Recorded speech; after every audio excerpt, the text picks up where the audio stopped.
Quand on se préoccupe de tout et de tout le monde, on finit par croire qu'on a droit au confort et au bonheur en permanence, que tout doit se passer exactement comme on le souhaite. C'est une maladie qui vous dévore de l'intérieur. Une maladie qui transforme toute adversité en injustice, tout obstacle en échec, toute contrariété en attaque personnelle, tout désaccord en trahison. Dans l'enfer étriqué de notre propre tête, nous brûlons d'arrogance et de ressentiment, prisonniers du cercle infernal de nos obsessions.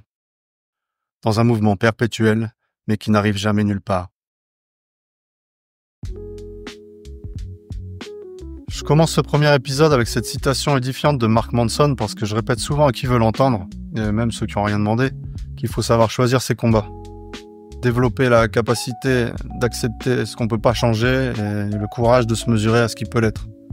Mais encore faut-il savoir faire la différence. On vit dans un monde aujourd'hui où si vous vous laissez posséder par les moindres jérémiades, tout va mal. De notre corps à notre morale, de nos jeunes à nos personnes âgées, notre climat, la bouffe qu'on avale, nos gouvernements et leurs institutions dépassées. Sur les lèvres de la plèbe, tous les problèmes viennent d'ailleurs. La situation et ses causes nous échappent et se dérobent à nos petites exigences. Non content de téter au dessein du système pour tout lui recracher à la gueule, il faudrait encore que les solutions viennent de l'extérieur. Les gens bouffent une énergie folle à défendre des causes en invoquant des effets dont ils ne font jamais l'expérience. Les combats d'opinion n'ont pour arme que les mots et leur issue, aucun risque véritable. Quant au bien-être de leurs partenaires, l'éducation de leurs enfants, l'entretien de leur corps et tout ce qu'ils mettent dedans, ils ont démissionné depuis longtemps. Ils restent volontiers indifférents à l'effondrement de leur santé mentale et l'insouciance avec laquelle ils dilapident leur attention. C'est que travailler sur soi-même implique des efforts bien réels et des enjeux inconfortables. Laurent Burton écrit dans son livre « Guerre », je cite, « Les gens ne se voient pas.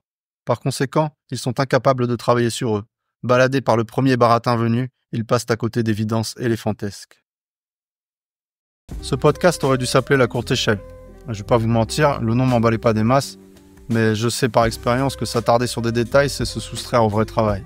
La Courte Échelle, c'est avant tout un geste altruiste. Deux mains dont les paumes ouvertes invitent une semelle dégueulasse pour aider son propriétaire à s'élever un peu plus. Il y a aussi l'image de gravir l'échelle de la réussite. Carrière, mariage, 2 bagnoles, vacances 2 fois par an. On se rend compte souvent trop tard que non seulement l'échelle n'est pas posée contre le bon mur, mais qu'à mesure qu'on y monte, elle descend aussi vite. La courte échelle, quant à elle, implique par sa taille qu'on en voit le bout et qu'on puisse facilement la trimballer d'un mur à l'autre. Enfin, l'échelle, c'est celle de notre champ d'action. Se préoccuper de tout et de tout le monde ou travailler sur soi et sur les siens. Est-ce que tu hurles sur les gens en bagnole ou t'intègres que ta satire de leur médiocrité n'impacte que toi? Est-ce que tu continues de faire tes courses le samedi en jurant tous les noms parce que Carrefour est blindé de monde et que pour attraper ton rouleau de PQ, tu dois traverser 2 réunions improvisées du voisinage? La folie, c'est répéter tout le temps les mêmes erreurs et s'attendre à des résultats différents. Mais je peux faire mes courses que le samedi, je fais comment moi? Tu prends la meilleure option. La plupart du temps, c'est pas compliqué, c'est le contraire de ce que font les autres. Ici, par exemple, c'est accepter que ta vie, pour le moment, c'est ça. Tu verras, l'acceptation dans son plus simple apparat dissout des tensions inutiles et libère de l'espace mental. C'est une ressource inestimable pour qui veut réfléchir à comment changer sa vie pour pouvoir, par exemple, faire ses courses le mardi. Mais je fais comment, moi? Mais je fais comment, moi? Mais je fais comment, moi? Tous les commerces du monde l'ont déjà entendu, celle-là. Frappée d'une soudaine inspiration anticonformiste, Cindy décide d'aller se faire tatouer un papillon sous les seins en plein mois d'août. Alors que son tatoueur lui annonce qu'il faudra éviter le soleil, les préoccupations essentielles de Cindy ressurgissent. Mais je fais comment, moi? J'ai une pool party ce week-end. Faut que je puisse aller à la piscine. Que le monde daigne résister à nos moindres caprices est devenu chose impensable. Nous sommes passés de paysans serviles et affamés à petits rois repus de luxe. Internet et nos téléphones nous ont tous transformés en demi-dieux avec un nouveau pouvoir par seconde. Nous ne faisons plus la différence avec le monde réel et son avilissante friction. Mais revenons-en à nos moutons. Pourquoi pas la courte échelle? Pourquoi la grimace du singe alors? C'est quoi ce nom? Déjà, les singes sont des animaux que j'ai toujours portés haut dans mon cœur. Vous remarquerez que je dis pas mon animal préféré parce que je viens de fêter mes 42 ans et que ces mots n'ont rien à faire dans la bouche d'un adulte. Ça serait comme vous dire « Je suis fan d'Harry Potter ». Je vous apprendrai rien en vous disant que l'homme partage un ancêtre commun avec les grands singes. C'est tellement lu et entendu que c'est un lieu commun. Par contre, ce qui est fascinant, c'est à quel point ça explique notre condition humaine. Et ça, ce sera un des fils conducteurs de la grimace du singe. Ensuite, pourquoi la grimace? Le singe grimace sous l'effet de la douleur. Il subit impuissant la frénésie du monde qui l'entoure.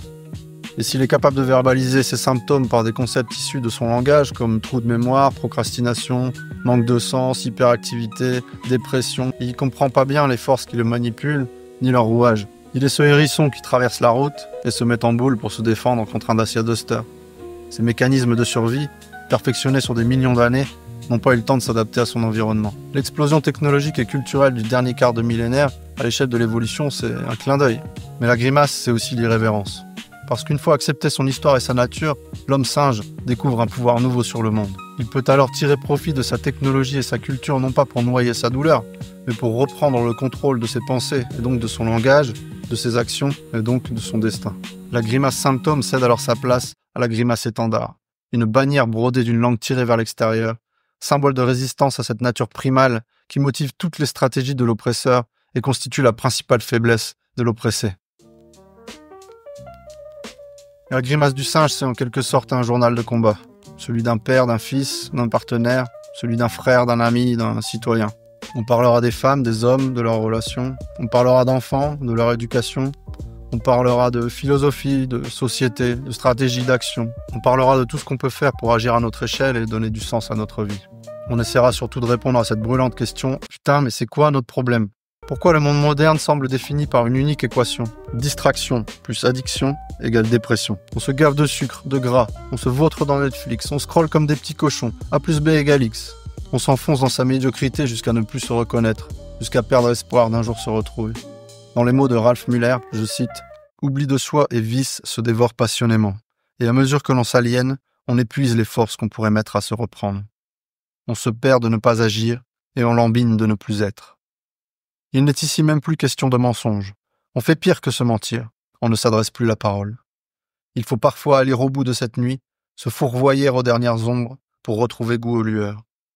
La lumière est un choix, celui de se rendre digne des devoirs qui nous incombent par l'effet de notre nature. Chacun a l'intuition des hommages qu'il se doit. C'est elle qu'il faut suivre et ne jamais trahir. Mon intuition m'a toujours hurlé d'écrire. Je vous promets pas de toujours faire dans la nuance. On dit de moi souvent que je suis trop direct. Mais j'ai mis longtemps à comprendre que essayer de plaire à tout le monde, c'est avant tout se dégoûter de soi-même. On dit qu'une vie dure 4000 semaines. C'est bien trop peu pour se soucier de ce que pensent les autres. Et si ça plaît pas à tout le monde, ce sera plutôt bon signe. Parce qu'on dit que si personne te juge, c'est que tout le monde t'ignore. Voilà les amis, merci de m'avoir écouté jusque-là et à la prochaine. Gardez l'esprit ouvert, mais laissez pas leur cirque y entrer.